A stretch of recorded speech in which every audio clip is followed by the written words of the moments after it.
Good morning, Hit Nation, folks, folks, and everything in between and beyond. I come to you to record what could be the last active Miami Heat video of the postseason and of the season of 24-25, which was by all means a very disastrous one.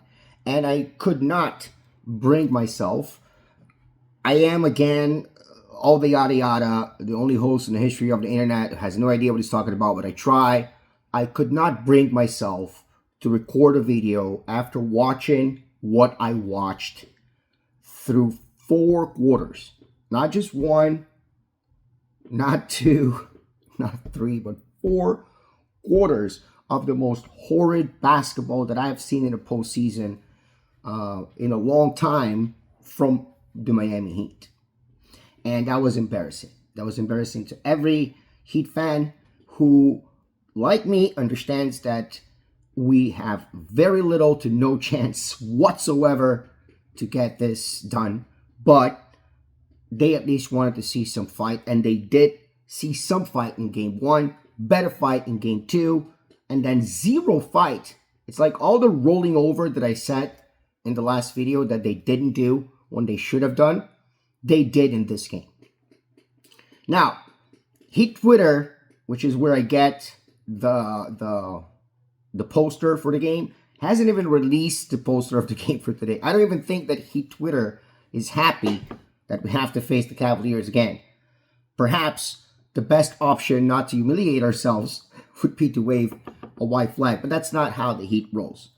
And that's where I'm going to say a couple of things that I think are important. I want to talk about the stats, of course, of the previous game that we lost to humiliated, even almost 40 points to the Cavaliers in game 4. Very similar to what the Oklahoma City did to the Thunder, if I'm not mistaken, in game 1, to the Grizzlies in game 1. And they were the first to be swept just calendar-wise, right? I do foresee a sweep coming. I don't think that we have what it takes at all to beat the Cavaliers. If I ever thought that, I was mistaken. But of course, you always want to be a fan. You always want to be fanatic. You always want to see we're going to be the first team, the first 10 seed to get to the playoffs. A 37-win regular season team is going to be the first one to beat the Cavs in 4 games and make it to the second round after being down 0-3. I don't know how many times. I think it's over 150 times or something like that. In any which case, a couple of things to address. Number 1, I wanted the Miami Heat in the playoffs.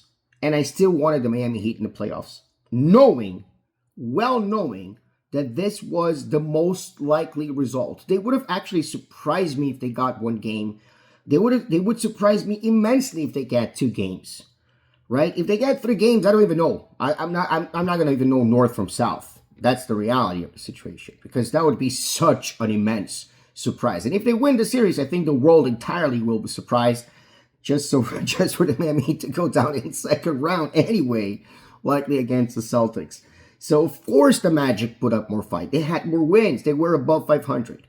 And yes, we are here and we lost 1 pick.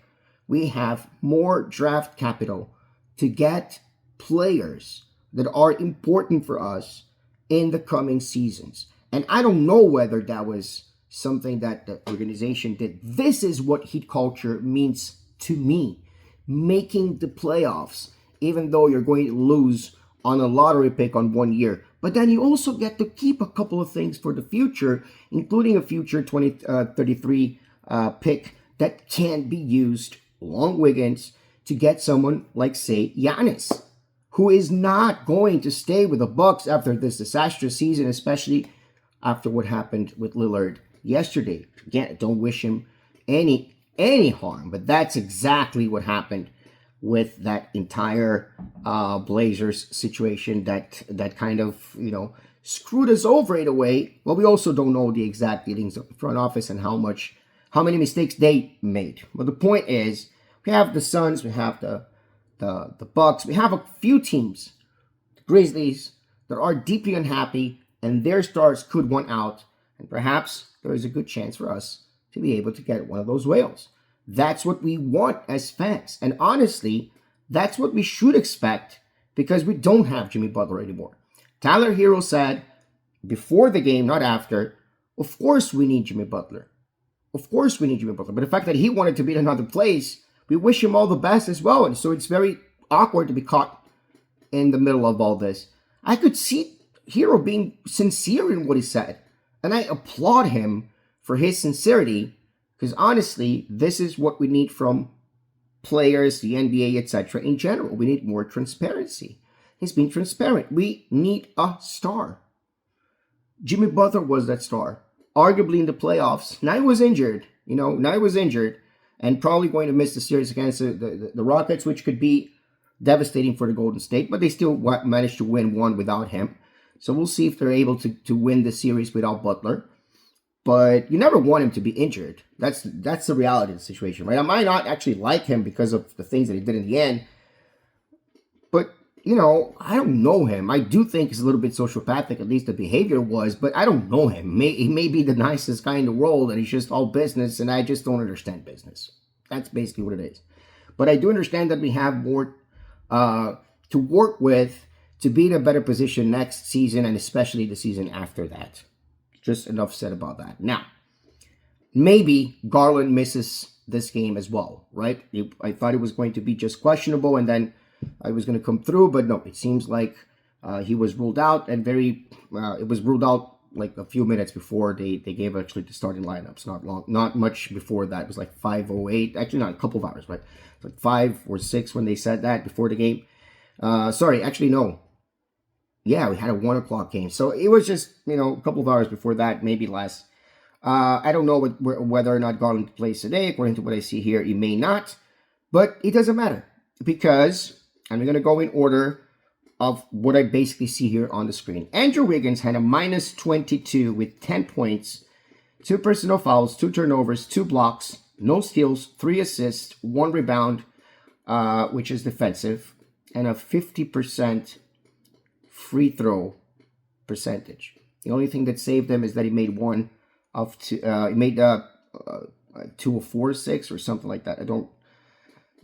He made 2 of 4 threes. Bam Adebayo made 4 threes. Let's see if I'm looking at the right game, right? Because that doesn't look like the right game.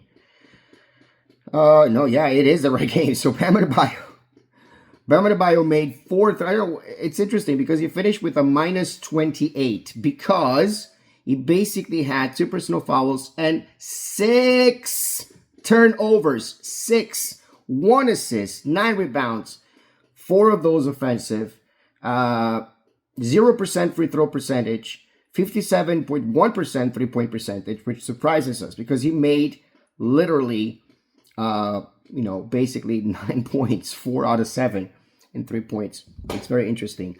Khalil Ware with a minus 10, 8 points, 1 personal foul, only 1 turnover, 2 assists, only 5 rebounds.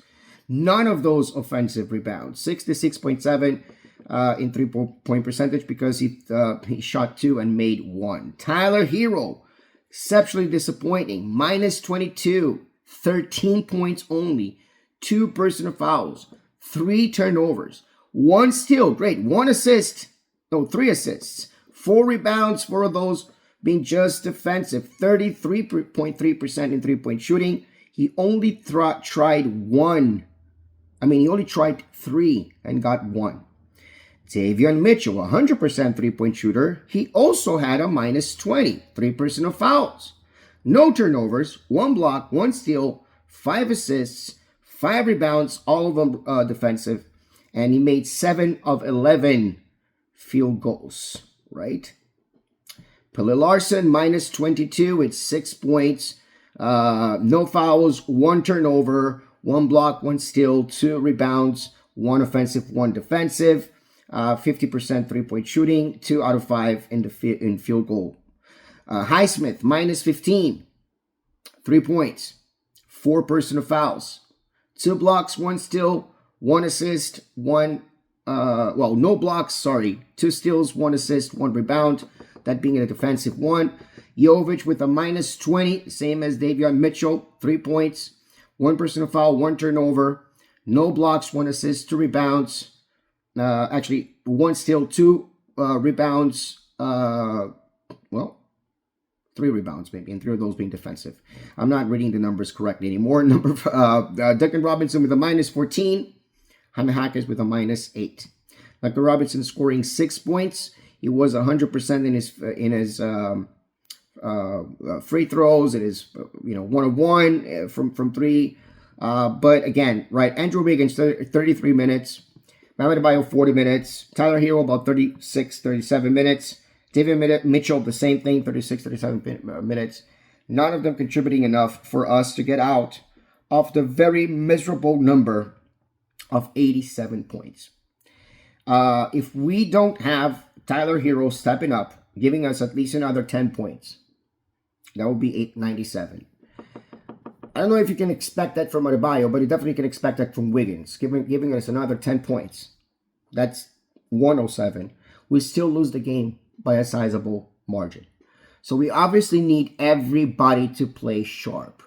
We need the 3-point percentage to continue to be the same way, but we need to score in the paint. We know what we need. We know what we need. We know what we don't have. So I don't think that there is a point in crying.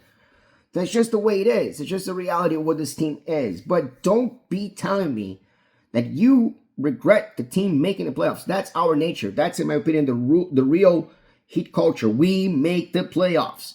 If we can, we make the playoffs. We don't tank. It's not a player.